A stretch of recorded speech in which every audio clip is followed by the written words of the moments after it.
Parabola ng Banga. Huwag mo kalilimutang ikaw ay isang bangang gawa sa lupa. Ang tagubilin ng inang banga sa kaniyang anak. Tandaan mo ito sa buong buhay mo. Bakit madalas mong inuulit ang salitang ito, ina? Ang tanong ng anak na banga na may pagtataka. Sapagkat ayong kalimutan mo ito.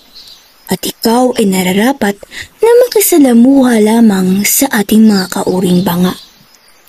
Kaya't sa buong panahon ng kaniyang kabataan, itinatak niya sa kaniyang isipan na siya ay isang bangang gawa sa lupa. Hanggang sa makakita siya ng ibang uri ng banga. Nakita niya ang eleganteng bangang porselana, ang isang makintab na bangang metal, at maging ang iba pang mabasaging banga. Tinanggap niya na sila ay magkakaiba. Ngunit, hindi niya lubos na maunawaan kung bakit hindi siya maaaring makisalamuha sa ibang banga. Marahil, gawa sila mula sa iba't ibang materyal at iba-iba rin ang kanilang kulay. May puti, may itim, may kulay tsokolate at may dilaw. Sila ay may kani-kaniyang kahalagahan. Hinulma sila ng pantay-pantay.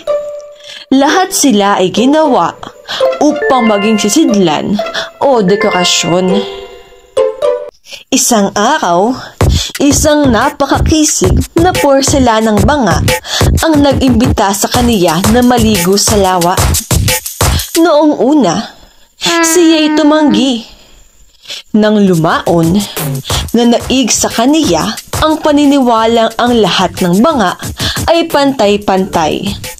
Naakit siya sa makisig na porselanang banga na napapalamutian ito ng magagandang disenyo at matitingkad na kulay ng pintura. May palamuting gintong dahon sa gilid nito.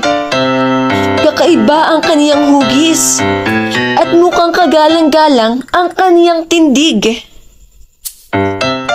Bakit wala namang masama sa paliligo sa lawa kasama ng ibang uri ng banga? Wala naman kaming gagawing hindi tama. Ang bulong niya sa sarili. At sumunod siya sa porselanang banga at sinabing, Oo, maliligo ako sa lawa kasama mo. Ngunit saglit lamang, nais ko lamang mapreskuhan. Tayo na!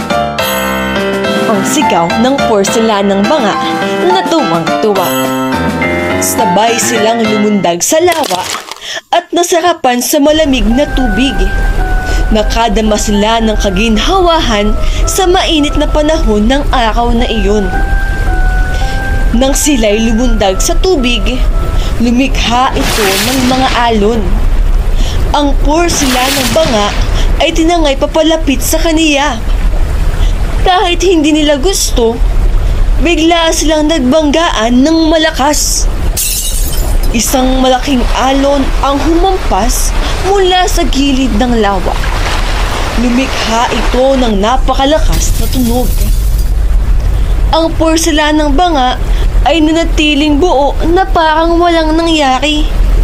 Ngunit, ang bangang gawa sa lupa ay nagkalamat dahil sa malakas na banggaan nila. Habang siya'y nabibitak at unti-unting lumulubog sa ilalim ng tubig, naalala ng bangang lupa ang kaniyang ina.